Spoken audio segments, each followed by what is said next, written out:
పిల్లలను పెంచి గొప్పవారుగా చేయాలి. పిల్లలను పెంచి గొప్పవారుగా చేయాలి. ప్రవర్తనలో, క్రమశిక్షణలో, విద్యలో, భక్తిలో పిల్లలను పెంచి గొప్పవారుగా చేయాలి అనేటువంటి విషయాన్ని జ్ఞాపకం చేసుకోవాలి.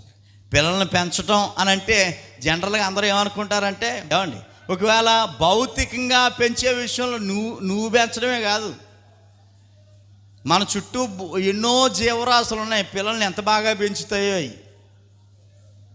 ఏమండి, ఎంతో బాగా పెంచుతున్నాయి. అంటే ఎన్నో జంతువులు, పక్షులు, చేపలు ఇవన్నీ పిల్లల్ని పెంచుతున్నాయి తిండి పెట్టి. అది కాదు పెంచడం అంటే, అది కాదు. పిల్లలను మంచి తండ్రి అయితే ఎలా పెంచుతాడో తెలుసా? క్రమశిక్షణలో పెంచుతాడు. పిల్లలను మంచి తండ్రి అయితే ఎలా పెంచుతాడో తెలుసా?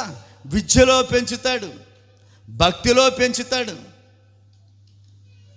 ఇది మంచి తండ్రి యొక్క లక్షణాలు.